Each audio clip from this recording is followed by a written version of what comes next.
अगर ओवरऑल बात की जाए तो देखिए असम में शाम 5 बजे तक जो आंकड़े सामने आए उसमें 70% तक वोटिंग हुई है। बिहार में 53% वोटिंग हुई है, तो वहीं छत्तीसगढ़ में 72% वोटिंग 5 बजे शाम 5 बजे तक के ये आंकड़े।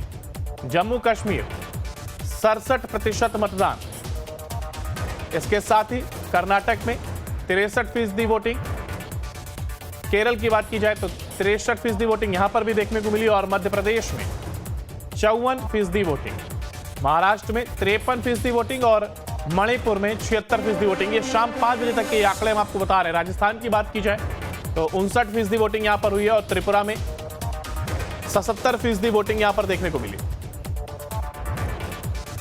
और देखिए ओवरऑल ये आंकड़ा हमने बताया। और अगर बिहार की बात की जाए तो 53% वोटिंग देखने को मिली। और पूर्णिया से हमारे साथ हमारे संवाददाता सुशांत हमारे साथ जुड़ गए। सुशांत, देखिए ओवरऑल ये वोटिंग अगर बात की जाए 6 बजे का आप समय हो गया, वोटिंग क्लोज हो गई। ऐसे में लोगों से भी आपने बात करी और तमाम लोग मतदान केंद्र पर भी पहुंचे।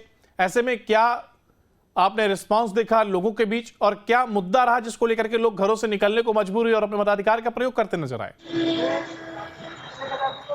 देखिए गुरु, मतदान को लेकर पूर्णिया में उत्साह देखा गया। दोपहर के बाद मतदाताओं ने बूथों तक पहुंचकर अपने मताधिकार का प्रयोग किया। यहाँ का मुख्य जो मुद्दा रहा इस बार फिर से, वो सबसे बड़ा मुद्दा पलायन। हाँ। पूर्णिया में कृषि आधारित कोई फैक्ट्री उद्योग नहीं लग पाया, सिर्फ एक जो इथेनॉल फैक्ट्री लगा है यहाँ पर। हाँ। उसके बाद जो खेलों के मैदानों का विकास आज तक नहीं हो पाया पिछले 10 वर्षों की अगर बात करें तो वो भी सबसे बड़ा मुद्दा रहा। और ग्रामीण क्षेत्रों में जो सबसे बड़ा मुद्दा लोगों ने वो आज खुल के बताया कि जो बिजली का बिल होता है उसके अनाप शनाप बिल से सभी लोग परेशान थे और उसको लेकर भी सरकार के प्रति लोगों में आक्रोश दिखा। हालांकि बावजूद इसके जो कई लोग थे उन्होंने ये कहा कि हम लोगों ने नरेंद्र मोदी के चेहरे को देखकर वोट किया, जबकि निर्दलीय प्रत्याशी पप्पू यादव की तरफ भी बड़ी संख्या में लोगों ने अपने मताधिकार का प्रयोग किया है। जी। सुशांत, देखिए ग्रामीण क्षेत्र भी है पूर्णिया में कई, और ऐसे में किसानों के बीच आखिर क्या कुछ मुद्दे रहे जिसको लेकर के किसान भी वोट करने के लिए पहुंचे? और हमने देखा कि जब वोटिंग शुरू हुई थी तो एक लंबी कतार देखने को मिली थी पुरुष मतदाता की, जो कि वहां पर लाइन में लगते हुए अपने मताधिकार का इंतजार कर रहे थे और उसके बाद उन्होंने अपने मताधिकार का प्रयोग भी किया। ऐसे में किसानों के बीच क्या मुद्दे रहे, क्या उनकी परेशानियां रही?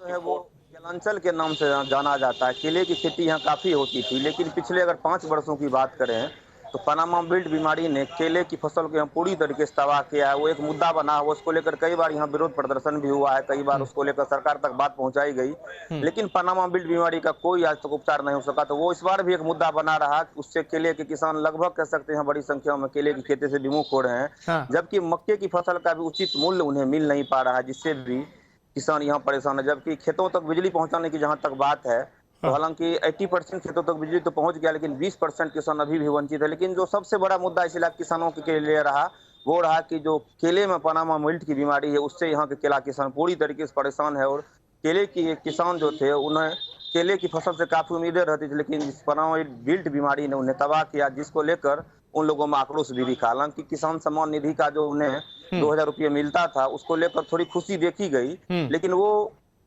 किसानों के बीच जो केले का फसल है उसमें पनामा बिल्ट बीमारी इस बार भी मुद्दा बना रहा।